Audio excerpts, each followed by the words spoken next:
You know, ang natutunan ko dito sa Chiang Mai, we Filipinos are so privileged to actually speak, to have the freedom of speech, na pinaglaban noong 1986. Nung in-explain ko po yan dito, tatapos yung talk namin, alam niyo yung mga ibang journal, lumapit po yan, pumila, umiiyak. Because they do not have that freedom in their country. Listen up, yo. Linya Linya Show. Listen up, yo. Linya Linya Show. Listen up, yo. The Linya Linya Show. Bumabalik every week. Parang yo-yo. Sa office, sa condo, sa FX, sa kanto. Walang pinipili, basta Pilipino. Listen up, yo. Ayun, syempre, nandito tayo hindi lang para magkape-kape no, or mag-shopping ng t-shirt, no. Nandito tayo, no, dahil may gusto tayong pag-usapan, no. And gusto kong i-discuss lang, no, bakit nga pa tayo nagpunta dito ngayon?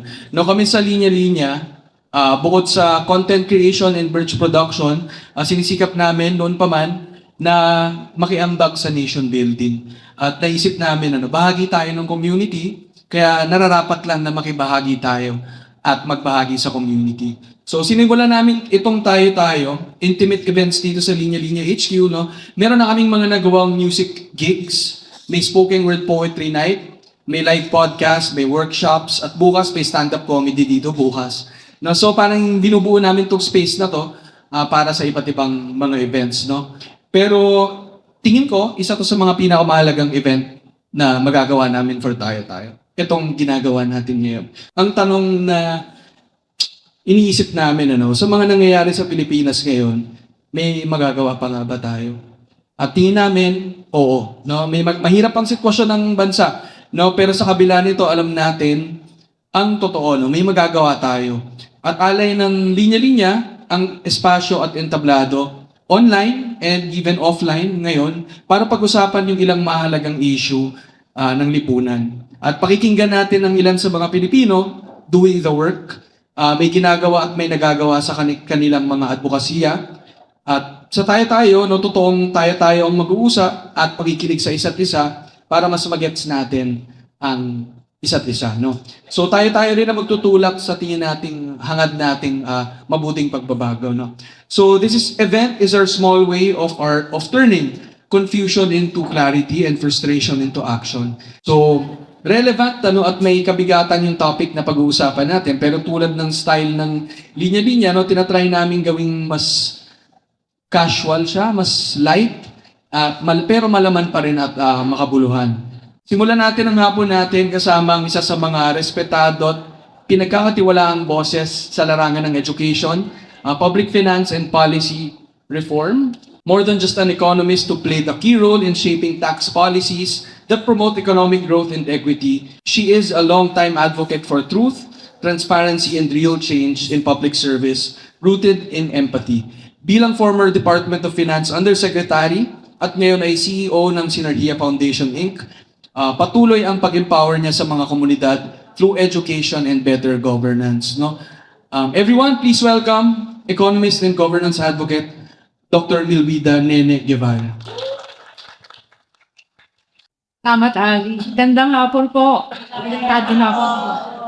So, maraming salamat kay Ali, kay Darwin, at kay Jay.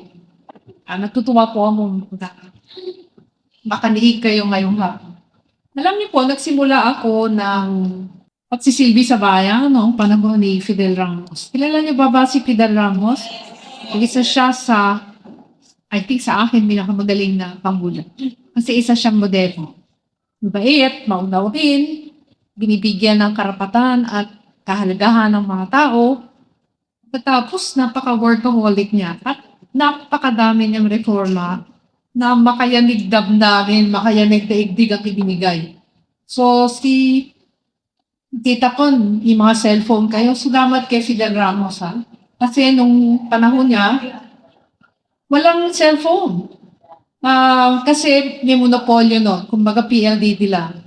Bago ka magkaroon ng linya, 5 taon. Pagkatapos mabigyan ka ng linya, may ano ka pa, party line. Diba? O, tatandaan niyo ba yun? So, si President Ramos din yung nag-freed ng skies. Kasi bago ka makalipad, Matatandaan niyo na barangay-barangay yung naghahatid sa mga tao kasi konti lang ang nakakalipad nun di ba? Konting-konti lang, very expensive. Pero ngayon, binuksan niya yung airline industry. Ang dami, di ba nakakalipad kayo minsan 10 piso lang o 100 piso, di ba? So napakaraming reforma ni President Ramos, yung banking, electricity, ginawa niya, tinanggal na yung mga monopolyo. So, siya yung naging modelo natin na mabuting pamamahala. Kasi, ganda ang puso, pagkatapos may pagmamahal sa mahirap at ang lahat ng programa niya talagang para sa kabutihan ng tao. Di ba? Kaso, nagkasunod-sunod na nawala yung mabuting pamamahala. Hindi ko nasasabihin kung sino yung sumunod sa kanya, kilala niya naman, di ba? At umabot sa sukdulan, talagang nagalit talaga yung maraming tao. Nagalit kami, di ba? Kasi nakakarimarin yung hindi ginagastos ng tama yung pera, nangungurakot, nagsisinungaling, di ba? Kaya nagsama-sama kami, binuo yung Movement for Good Governance. At sabi namin, wala kayong karapatan na lustayin ang pera ng bayan. At pagkatapos, kayo ay inihalal ng bayan. So, kailangan paglingkuran ninyo ang bayan ng patino. Diba? Dahil ang lahat tayo nasa pamahalaan din ako swelduhan lang tayo, kaya kailangan ayusin natin ang pagtatrabaho. So, itinatag ang Movement for Good Governance. Kasama namin si Darwin, marami po kami, si Ma'am Winnie, si Landy David, nadami kami. Si Wanna Change. Ngayon, nagkaroon naman ng respite, ng relaxation kasi nagkaroon ng mabuting pamamahala kay President Pinoy, di ba? Ngayon, sabi namin, ano kaya ang magagawa ng Movement for Good Governance? Gumawa naman kami ng scorecard. So sinasabi namin, President Pinoy, nangako ka ng 10 o 12. Kailangan tuparin mo yung pangako mo, Binibigyan namin ng score. Ano ba yung natupad mo sa edukasyon? Ano ba yung natupad mo sa health? Minsan, nagtampo siya sa amin, Kasi mababa kaming mag-rate, from 1 to 10, di ba? So, pati mga mayors, ginawan din ng scorecard ng Movement for Good Governance. Kaya lang, nung dumating si President Duterte, nabuwag yung Movement for Good Governance, di ba? Kasi nag-pandemic din. Tapos, natakot din ako kasi hindi nga ako makauwi sa Upanglo kasi baka mamaya magplanta na lang ng grads sa bahay namin. Naku, ayokong mabaril, di ba? Masakit yun di ba? Natakot din kami. Kaya lahat kami tumigil muna. Kaya ngayon, parang wala na kami ng pag-asa dahil ako matanda na di ba? Pero nagkaroon kami ng napakagandang pag-asa dahil itong mga bata gaya nila Ali, nila Darwin, nila Jayton, sabi nila, pagpapatuloy natin ang Movement for Good Governance. Kaya, syempre, katungkulan ng matanda kamukha ko na bigyan sila ng suporta, kaya nandito po, with my presence. Kasi ang pinakamagandang regalo natin sa bawat isaya kating presensya, hindi pera, presensya. Kasi oras yun di ba? Napakahalaga ng oras. Kaya nandito po ako. Kaya lang itong si Annie, binigyan pa ako ng assignment. Wala ako talagang capacity, Sabi niya, paano ba at tulungan ng kapwa para ma-stop yung fake news. Ako po, isang biktima parati ng fake news, di ba? Kasi yung mga fake news, yung mga titles noon sa YouTube, medyo emotional, di ba? Mabibighani ka, kagaya sabi, hiwalay na daw si George Clooney. Ang saya ko, may pag-asa na ako, di ba? Kaso, nakalagay naman din sa balita, diborsyado na din si Obama at saka si Michelle Obama. Naku, sabi ko baka sila ng dalawa, di ba? Tapos, nakita ko naman noong isang araw, wala na daw visa ang mga Pilipino. Naku, bukas na naman ako, Buti na lang, binabasa kong mabuti. At pagkatapos, tinipignan ko kung sino yung may akda. Ina-analyze ko mabuti. Ano ba yung sinasabi nito? Tama ba o hindi? Nag-iisip ako, mabuti na, dito pa rin yung isip ko. Ngayon, kaso, kahapon, yung isang kaklase ko na principal, sabi niya, hindi, libre na yung visa sa Amerika. So sabi ko, principal ito pero naiinggani pa rin siya ng fake news. Kaya talaga yung fake news, ang dami niyang napapabilib, di ba? So, paano natin yan ma-stop?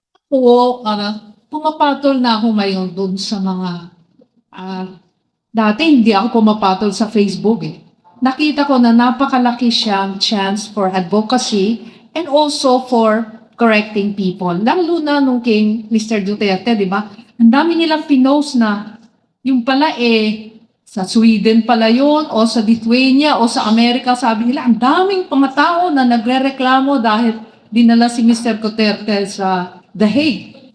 So sabi ko, parang hindi tama, di ba? So, ano yung aking komenta, parang mali po yung mga pinopost ninyo.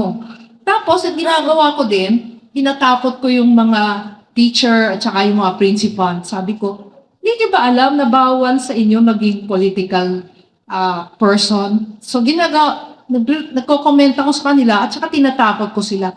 Pero napakalaki po ng consequence, di ba? Kasi ako, nag-post ako minsan na kasi yung mga bata sa Dagami Maasip, 4 na oras silang naglalakad sa paaralan. Pagkatapos, grade 3 sila pero ganito lang sila, mga punggok kasi hindi sila kumakain. So nag-post ko ako sa Facebook, sabi ko, pwede ba 50 pesos o 30 pesos para mapakain lang yung mga bata? Aba naku, pinutakti ko ng mga Duterte, di ba? Sabi niya, may nagsabi, huwag kayong tumulong dyan kasi anti-Duterte yan. So, nabuksan na tuloy yung Facebook ko ng napakadaming bashers, di ba? So, yun po yung problema din.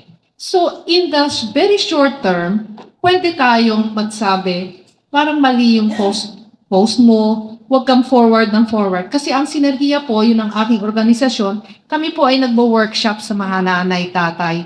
Ginagawa po namin silang nanay, tatay, teacher. So yung isa po namin workshop the other time is really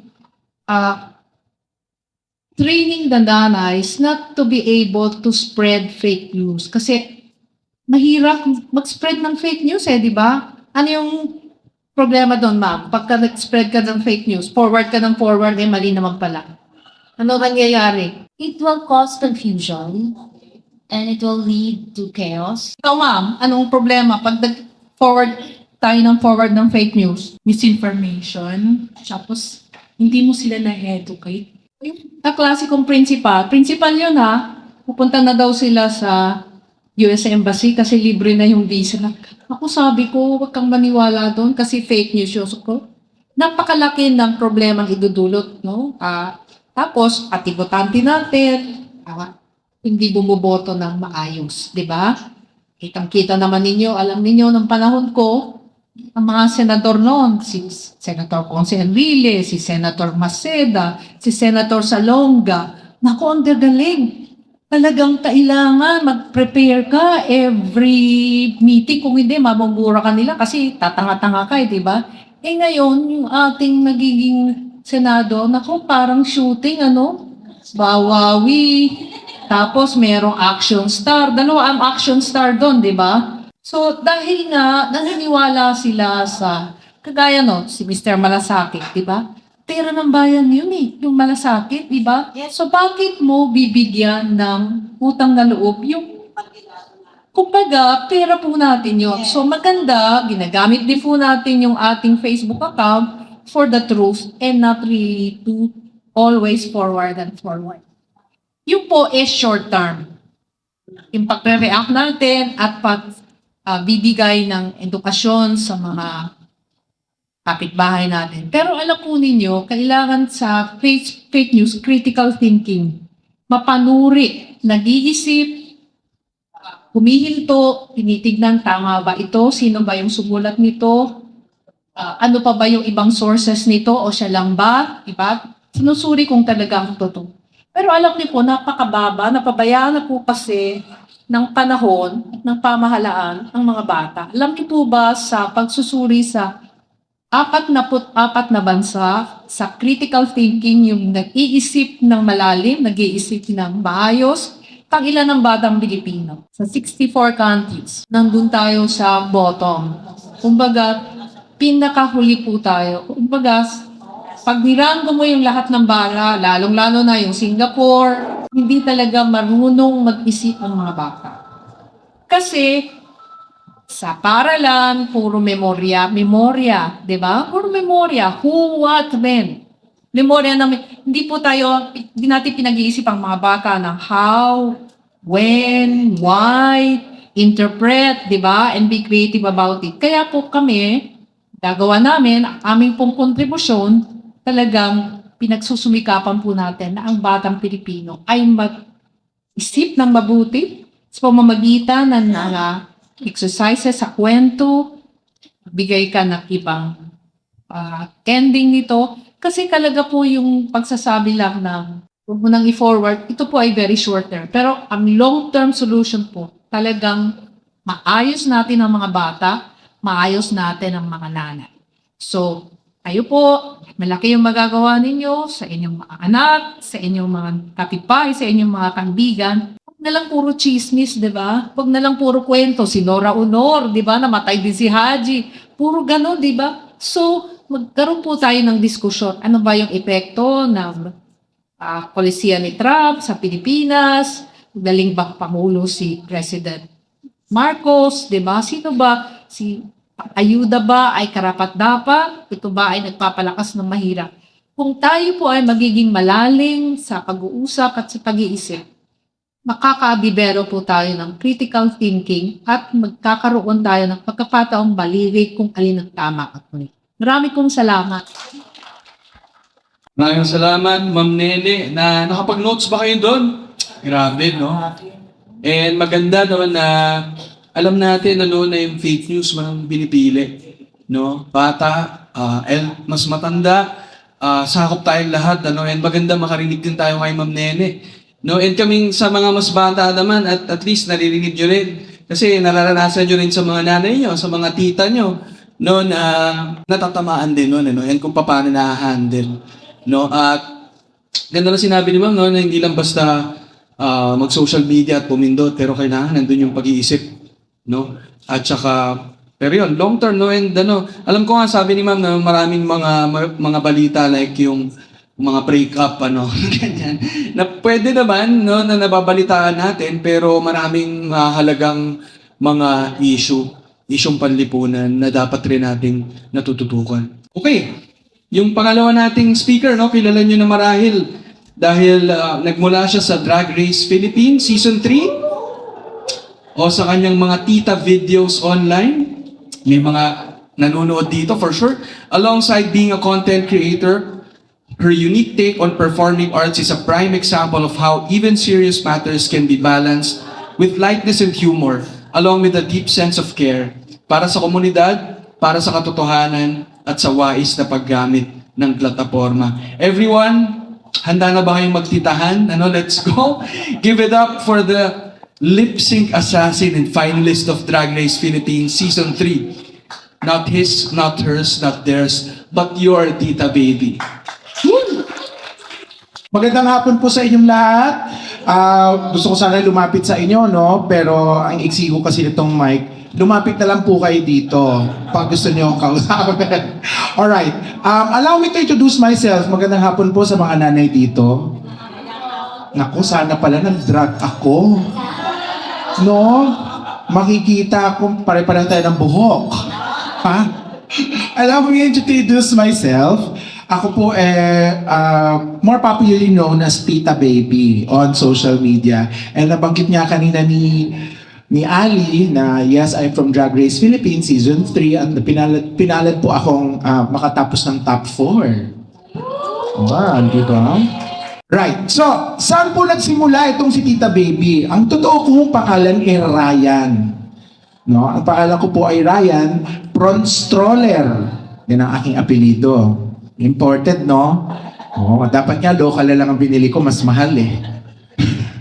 Saan mo nang galing tong si Tita Baby? So, ang akin pong talagang background ay sa marketing communication. Ano po ang marketing communication? Kami yung mga ahensyang gumagawa po ng mga kwento, ng mga experiences para po sa mga mamamayang katulad natin na nagmumula sa mga brands. So pag nakapanood kayo ng commercial sa TV ng Nescafe, o kaya nakarinig kayo ng radio commercial sa radyo, kami ho yung mga taong gumagawa, no? Nagsusulat, nagsushoot, kami ho yun, no?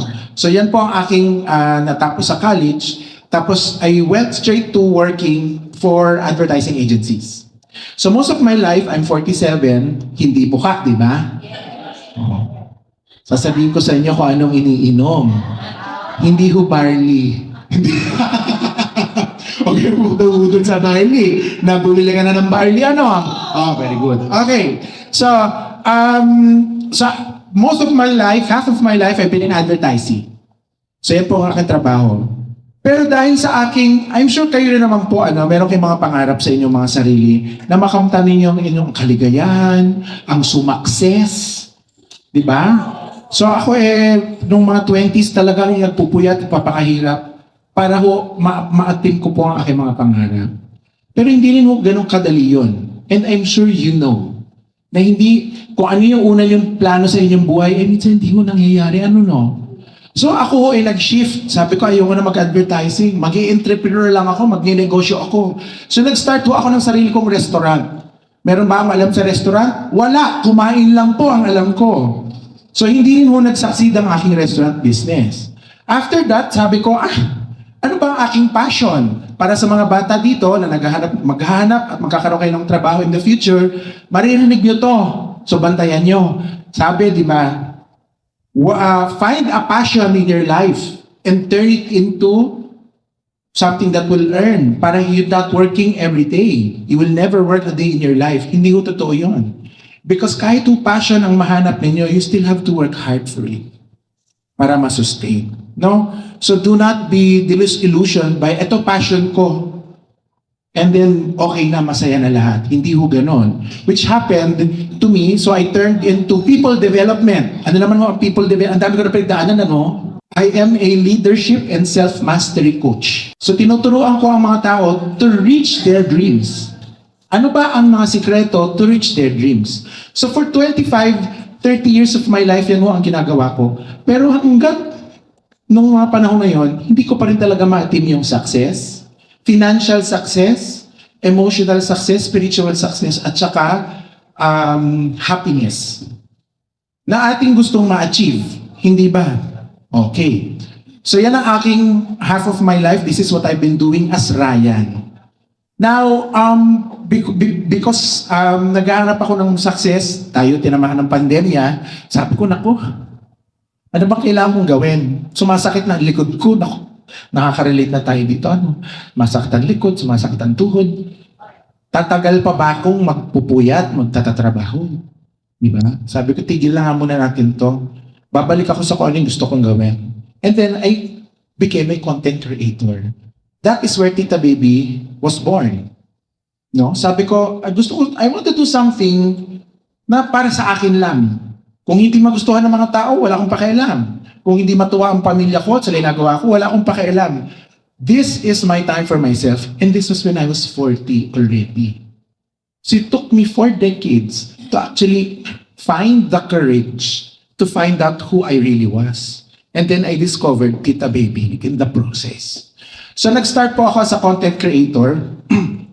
And then, that was when I was 40, 7 years ago. 7, 8 years ago. During this process, finding happiness, and sabi ko, hindi ko na alam gagawin ko sa buhay ko, I just wanna be happy for myself. Doon ko nakilala ang sarili ko. Doon ko na-discover, drug is not just an escape for me anymore. Na-realize ko kung sino ho ako sa totoo. Ako ho ay isang creative na tao.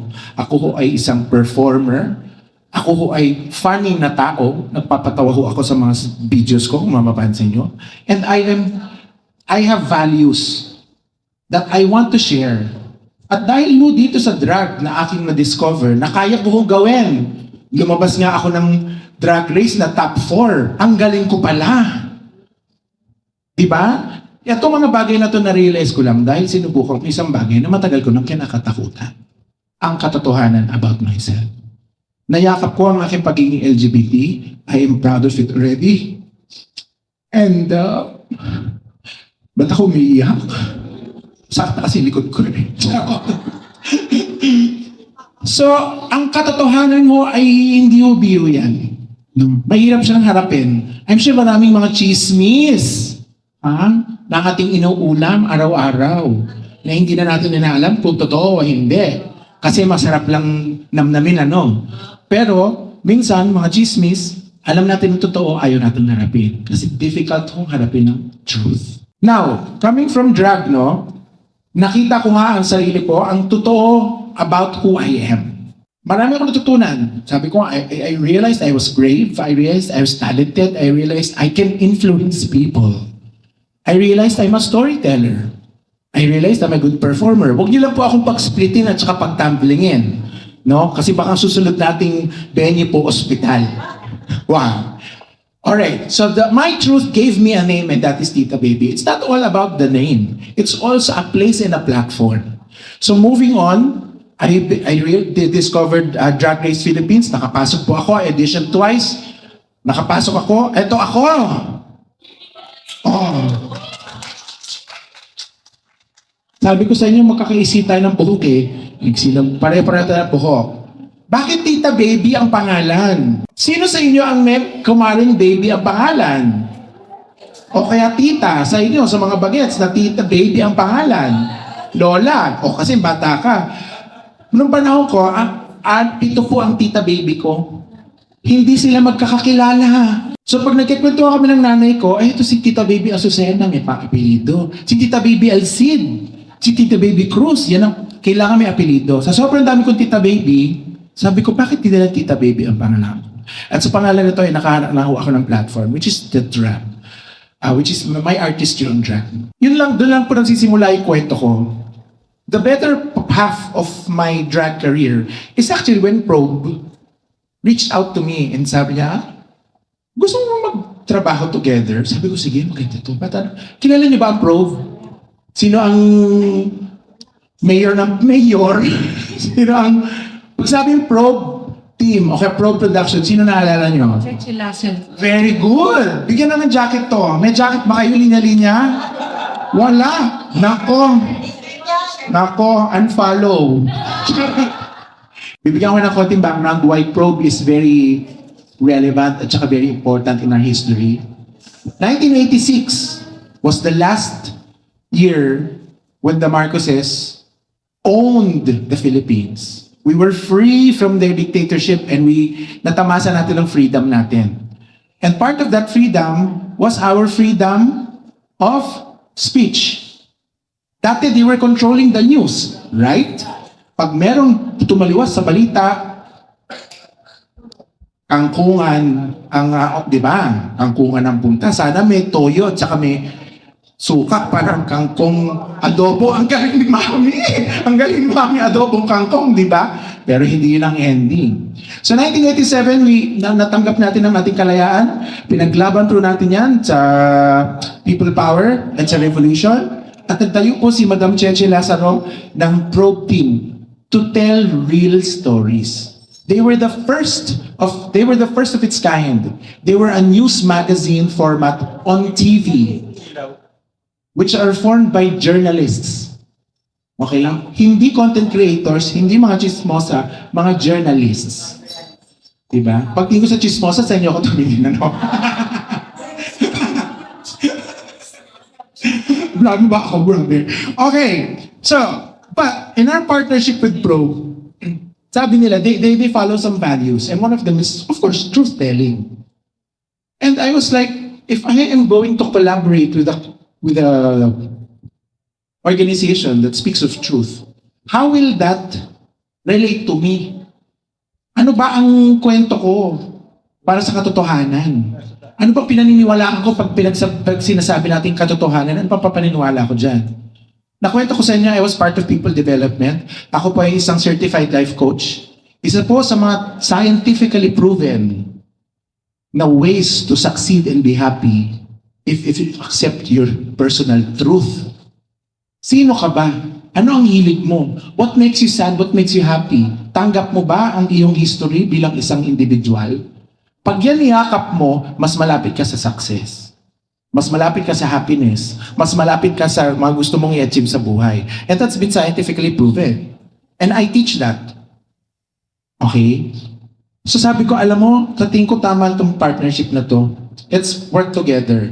Probe will tell stories of truth of our history as I speak about personal truth and how you achieve happiness in your lives. Dahil yun lang naman ang ating ultimate goal. Whether it be money, love, relationships, family, di ba? Spiritual, mental, physical, happiness ang ating ultimate goal. And one big leap towards that is if you accept your truth. So sabi ko, sige Probe, mag-partner tayo. So gumawa kami ng series, ang pangalan sa True Lang. Sa True Lang. Makikita niyo pag po ito online. So this is a series of episodes that talk about, I think, the Marcoses, no? Yes, the Marcoses and their wealth.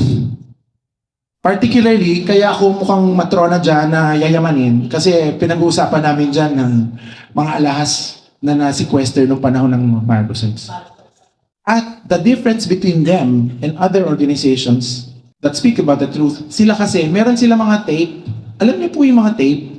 Kasi pag tinanong Betamax, alam niyo ba yung Betamax? Oo, yung iniihaw.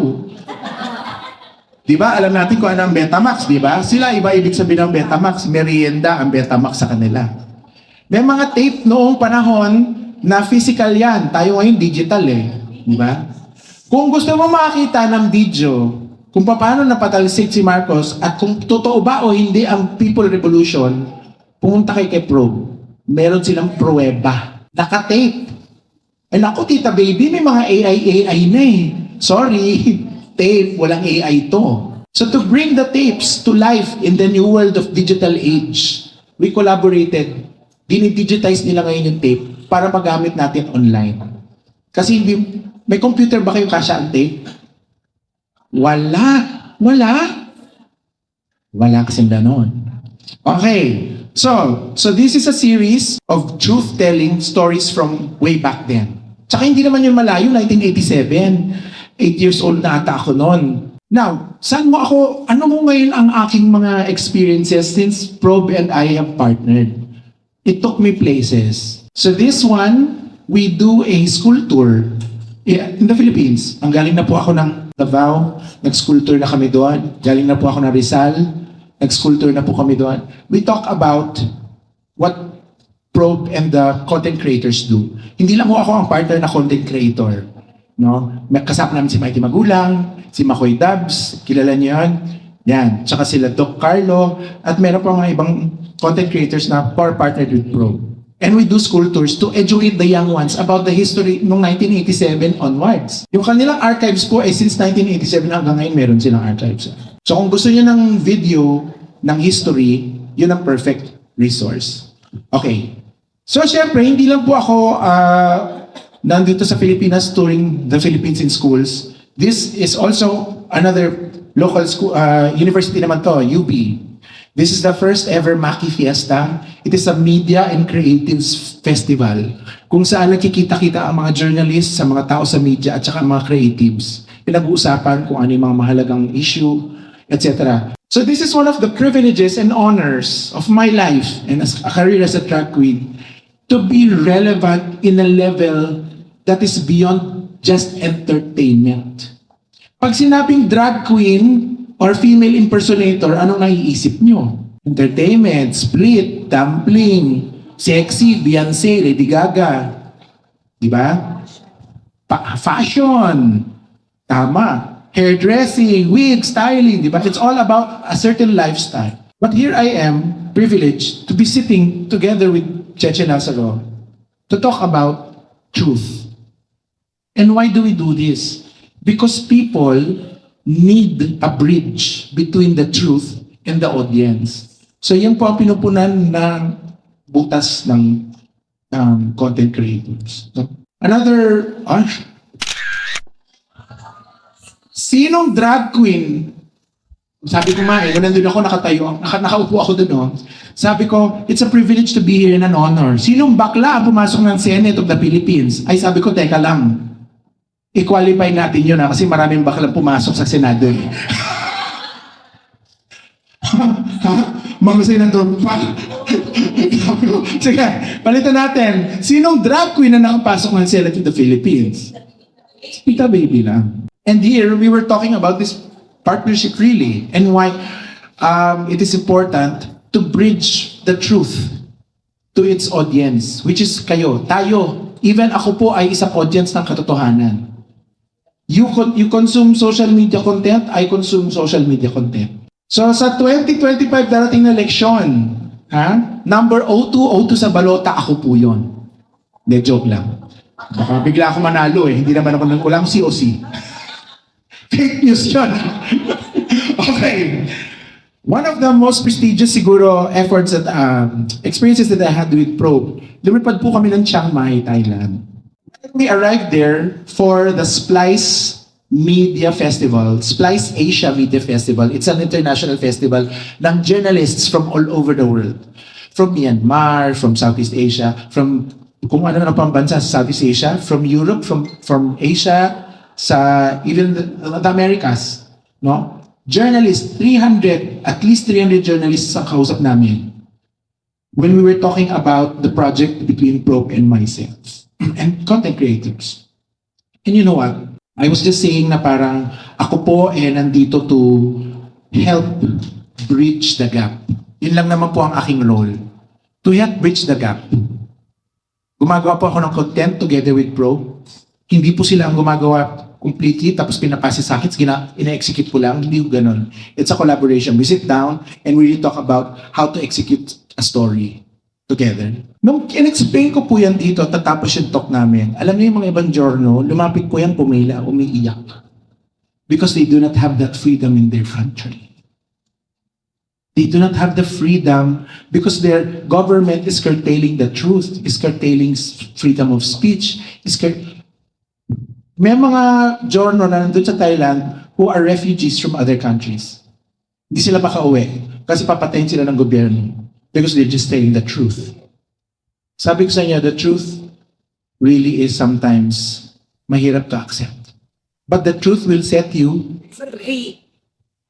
So how much of the pain of truth do we want to accept and swallow? Even you as individuals. Ano po ang mga katotohanan ninyo? Lululokin niyo ba ang mga painful truth sa totoo niyang buhay so that you individually can be free? Ngayon lang po mga kasagot niyan. You know, ang natutunan ko dito sa Chiang Mai, we Filipinos are so privileged to actually speak, to have the freedom of speech, na pinaglaban noong 1986. Sino ka po ngayon? Tantantinin! Okay? So, before I go, let me ask you this question. If I found my truth, and now I feel successful, for the first time in my life, nababayaran ko na po yung utang ko. Nag-zero balance na yung credit card ko. Because of the industry that drag it is now. Lumaki na po siya, nagkaroon na po siya ng sarili niyang industriya, money is revolving. And that is a very good thing. Because money will actually make us move forward.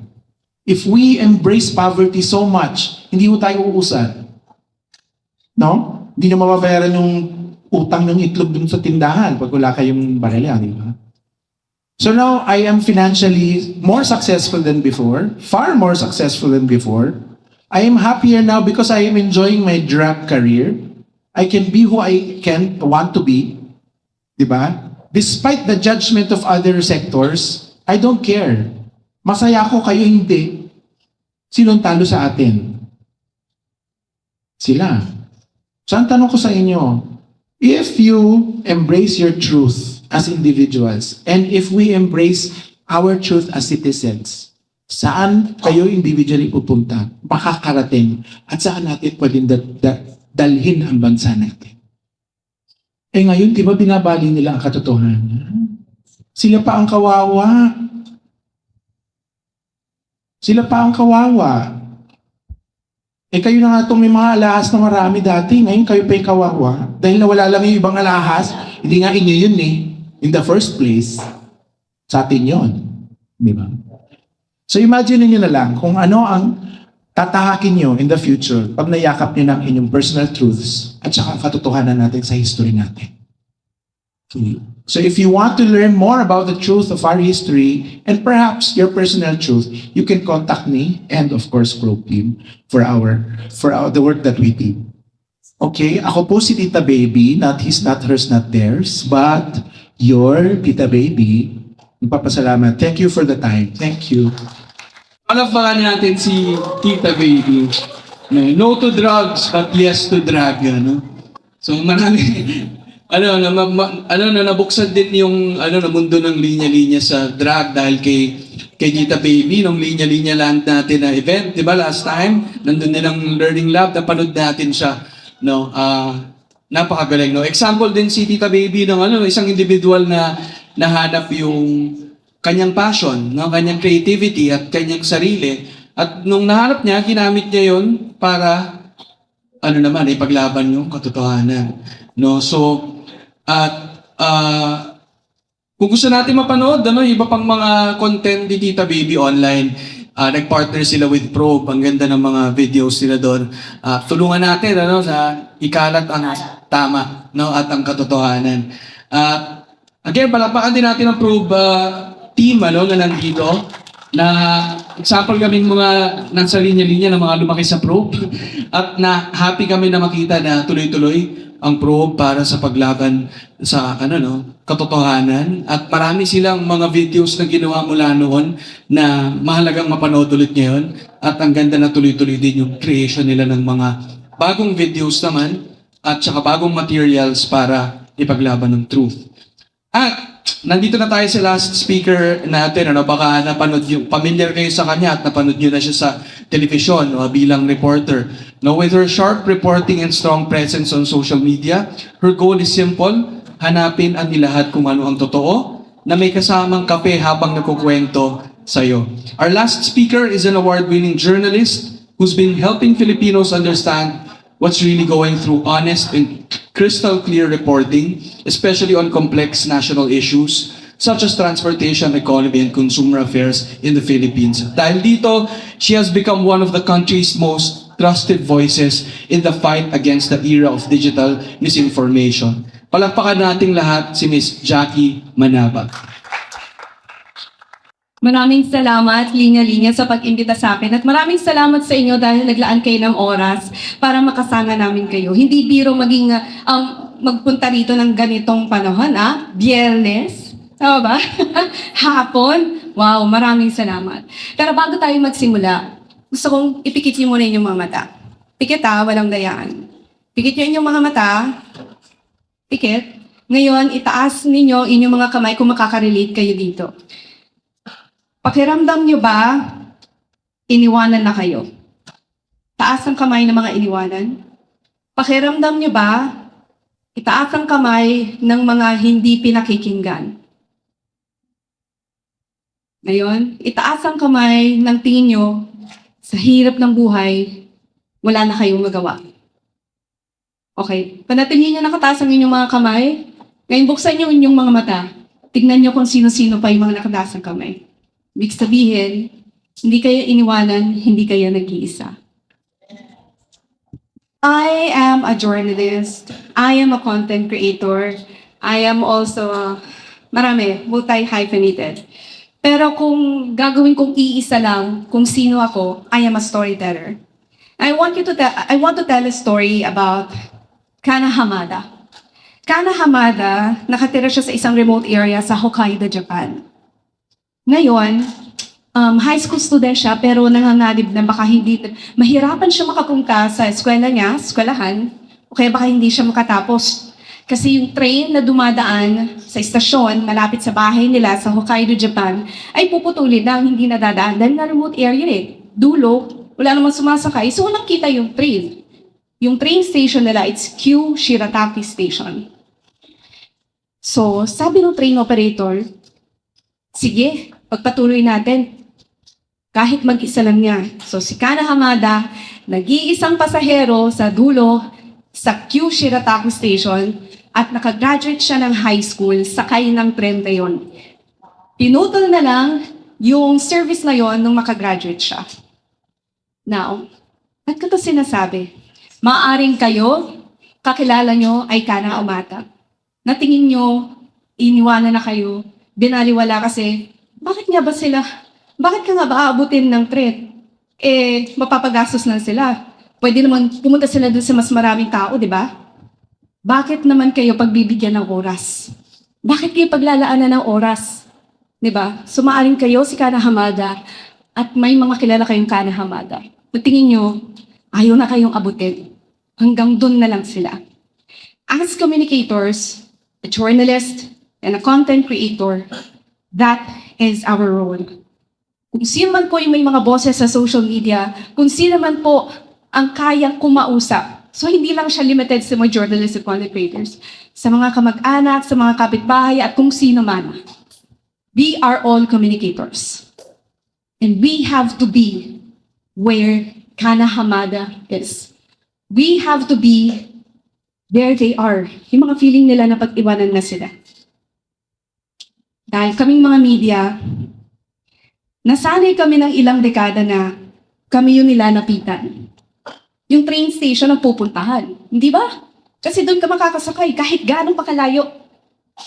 Kaming mga media, nasanay kami na kami lang ang may otoridad sa impormasyon. Well, there's truth to that. Kasi kami yung may pagsasanay kung paano mag-verify ng information, paano mag-gather, kami yung may access. Ngayon, binago yan ng social media. Binago yan because it has democratized fame. Lahat pwede maging communicators. Lahat pwedeng sumikat. Pero ang problema doon, may mga sikat na sa maling destinasyon pala dadalian ang tao. Imagine ninyo, si Kana Hamada isinakay sa maling trend. Di ba? Baka hindi na siya nakauwi. Maling destinasyon, baka hindi siya makagraduate. That is the problem right now. We have a crisis. We have a communication crisis. Now, why am I telling you this? I've met a lot of Kana Hamadas in my career. And mas naging obvious siya nang tanggalan ng prangkisa yung network kung saan ako dati nagtatrabaho. Kasi nababasa yung reach, nagkaroon ng chilling effect sa ibang mga media na, ay baka kapag nag-expose o naging matapang kami, pasara rin kami. Hindi ba? Nagkaroon ng chilling effect. And what happened is, we stayed where we were. We stayed where we are. Doon lang kami. Pero ang napansin ko, habang ako'y nasa quarantine, habang ako'y nag-i-scroll sa aking Facebook, ang daming mga videos from TikTok na sabi ng mga kasama ko sa industriya at sa iba, cringe, bayan, surang sayaw, kumakanta, kung ano-ano pinaggagawa.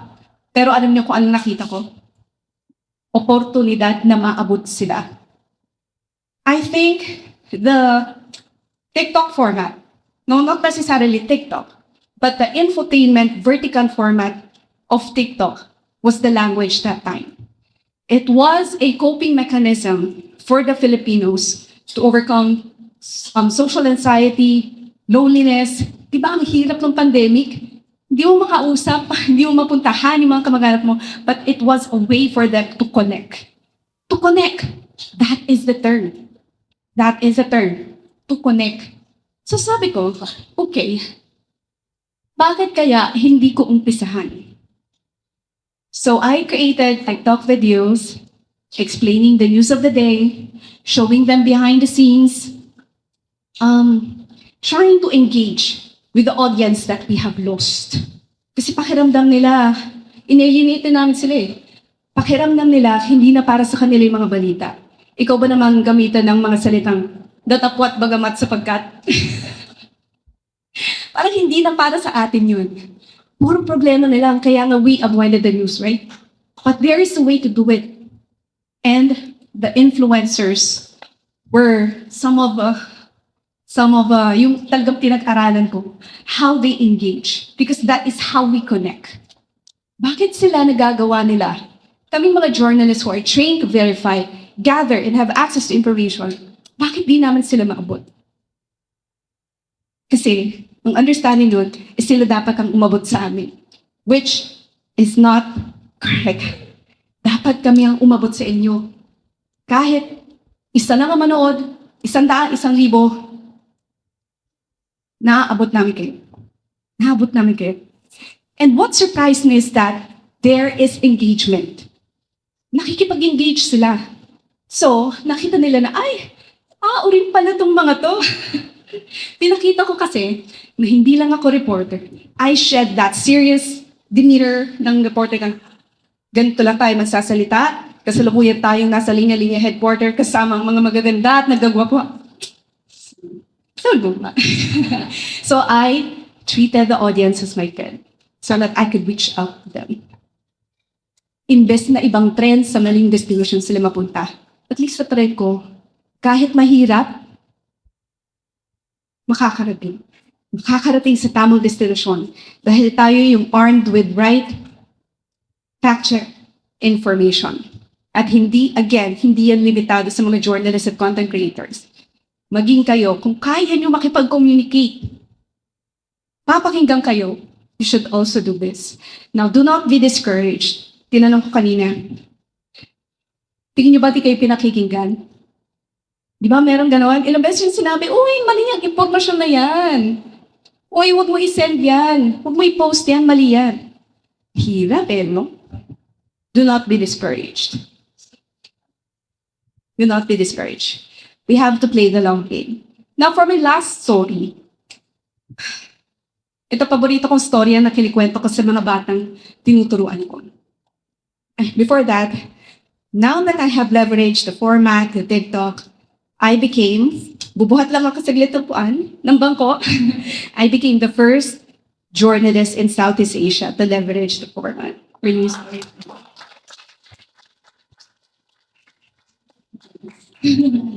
Maraming salamat po and recognize your lupa. So, my last story for today. I want to tell you the story of a young frog. So, yung young frog na to, yung palaka, may tawag ba sa batang palaka? So, sa palaka, nakatira siya sa ilalim ng ganon. Ngayon, madalas dry season. Tapos, hinihintay na lang nilang umulan para makainom sila ng tubig. Sinubukan niya kumakyat kasi sabi niya, parang mas marami yung tubig doon. Parang may green pa doon. Parang maganda ang buhay doon. So, ang ginawa ng batang palaka ay sinubukan niya unti-untiin aakyatin yung balon. Medyo madulas. Sabi ng mga nandun na, ano ka ba, sanay na kami sa ganitong buhay. Marami nang nag-attempt na akyatin tong balon na to, walang nakakaakyat. So meron yung mga panahon na dumudula siya pababa, pero akyat pa rin siya. Hanggang sa isang araw, naabot niya. Tapos sabi niya, hindi niya ito. Tapos tinignan niya yung mga nasa baba, in-encourage niya, umakyat. Hanggang sa nakaakyat na yung iba. Alam niyo kung bakit nakaakyat yung batang palaka? Wala siyang pandinig. Hindi niya naririnig yung mga nagdi-discourage sa kanya. Yung mga sinasabi sa kanya, kaya yung mga dati na, ano ba itong ginagawa ni Jackie? Kabaliwan na ba to?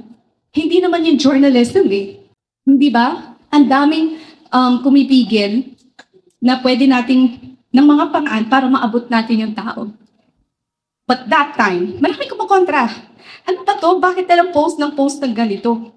Nakaka-discourage, diba? Nakakatamad na minsan Kakapagod. And that is my last request. Huwag kayong mapapagod. Kasi maraming kanahamada na nangangailangan sa atin kahit hindi sila naniniwala. Laban lang. At itaas ang kamay kung tingin nyo may magagawa tayo. Yes, may magagawa tayo. Maraming salamat. Palampakan ulit natin si Miss Jackie Manarap. Grabe, salamat sa kwento ni Ma'am Jackie and Ma'am Jackie talaga ni Jackie at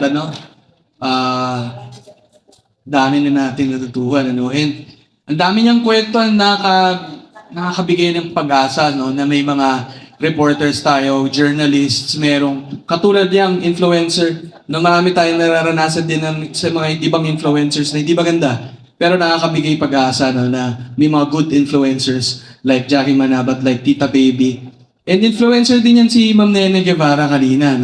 So, Ginawa na namin yung TikTok page niya kanina sa likod. Abangan niya yun, TikTok page ni.